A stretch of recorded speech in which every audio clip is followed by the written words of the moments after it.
లోపాలు అధికారులకు శాపంగా మారాయి. వైసీపీ సర్కారు తీసుకువచ్చిన భూ యాజమాన్య హక్కు చట్టంలోని కొన్ని అంశాలు దానిని రూపొందించిన అధికారులకు ఇబ్బందులు తెచ్చిపెడుతున్నాయి. ఈ చట్టాన్ని నిరసిస్తూ న్యాయవాదులు హైకోర్టులో పిటిషన్లు వేయడం ప్రభుత్వానికి ఇబ్బందిగా మారింది.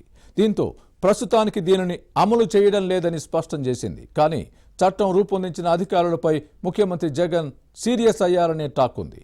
పకడ్బందీగా ఎందుకు రూపొందించలేకపోయారని కన్నెర చేసినట్లు సమాచారం. భూ యాజమాన్య హక్కు చట్టం వివాదంపై ఇన్సైడ్ స్టోరీ.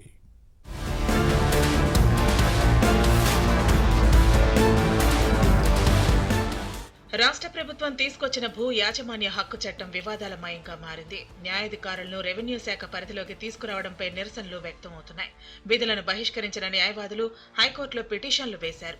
ఈ పిటిషన్ల విచారణ సమయంలో ఈ చట్టాన్ని ప్రస్తుతానికి అమలు చేయడం లేదని రాష్ట్ర ప్రభుత్వం కోర్టు దృష్టికి తెచ్చారు. మరోవైపు తెలుగుదేశం అధినేత చంద్రబాబు నాయుడు తాము అధికారంలోకి వచ్చిన వెంటనే దీనిని రద్దు చేస్తామని హామీ ఇచ్చారు.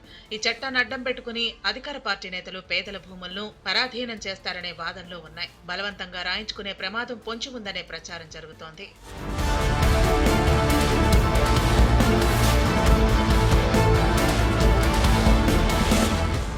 ఇప్పటికే సమగ్ర భూ సర్వేపై కూడా ఆరోపణలు వెల్లువెత్తుతున్నాయి. దీని కింద ప్రభుత్వం ఇస్తున్న టైటిల్ డీడ్ బుక్స్ లోపాలు పుట్టగా మారాయంటూ అన్నదాతలు ఆగ్రహం వ్యక్తం చేస్తున్నారు. వైసీపీ సర్కారు తీరుపై మండిపడుతున్నారు. పైగా ఆ పుస్తకాలపై సీఎం జగన్ బొమ్మ వేయటాన్ని నిరసిస్తున్నారు. ఈ వ్యవహారం మొత్తం ప్రభుత్వానికి తలనొప్పిగా మారింది.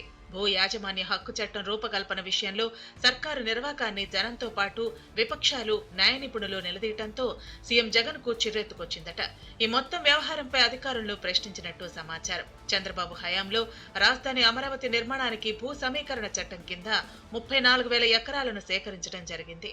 రైతులతో ఒప్పందం సిఆర్డీఏ చట్టాన్ని పకడ్బందీగా రూపొందించారని సీఎం జగన్ చెప్పారట. 4 సంవత్సరాల నుంచి వీటిపై పోరాడుతున్నా ఏమీ చేయలేకపోయామని అన్నట్టు వినిపిస్తోంది. ఆ విధంగా ఇప్పుడు భూ యాజమాన్య హక్కు చట్టాన్ని పటిష్టంగా ఎందుకు రూపొందించలేకపోయారని నిలదీసినట్లు తెలిసింది. దీంతో అధికారులు కంగు తిన్నారట.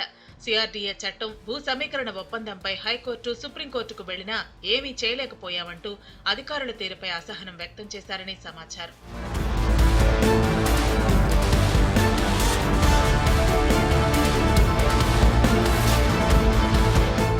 చివరకు రాజధాని అమరావతిపై అసెంబ్లీ, శాసనమండలి ఏకగ్రీవ తీర్మానం చేశాయి. ఒకసారి అలా చేసిన తర్వాత అదే అంశంపై 2014 ఆంధ్రప్రదేశ్ పునర్విభజన చట్టం ప్రకారం మరోసారి తీర్మానం చేసే శాసనాధికారం చట్టసభలకు లేదని హైకోర్టు వ్యాఖ్యానించింది.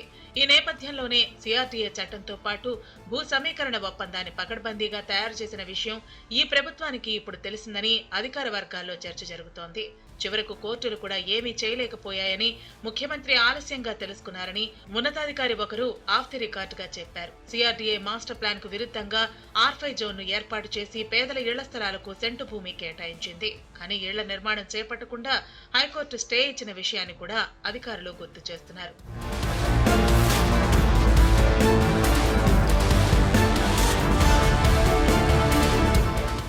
సిఆర్డీఏ చట్టంతో పాటు రాజధాని మాస్టర్ ప్లాన్ నిబంధనలను అధికారులు గుర్తు చేస్తున్నారు. పకడ్బందీగా రూపొందించడం వల్లే రాజధాని రైతులు హక్కులను కోర్టులు పరిరక్షించాయని చెబుతున్నారు.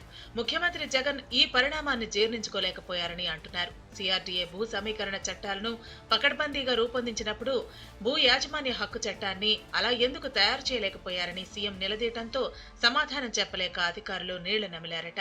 మొత్తానికి ముఖ్యమంత్రికి చంద్రబాబు హయాంలో రూపొందించిన సిఆర్డీఏ భూ సమీకరణ ఒప్పందం, రాజధాని మాస్టర్ ప్లాన్ అలా గుర్తుకొచ్చాయని అంటున్నారు. పాలనలో అనుభవం ఉన్న చంద్రబాబు దగ్గర అప్పుడు పనిచేసిన అధికారులు నిబద్ధతకు ఈ చట్టాలు నిలువెత్తు నిదర్శనమని పదవి విరమణ చేసిన సీనియర్ అధికారి ఒకరు విశ్లేషించారు.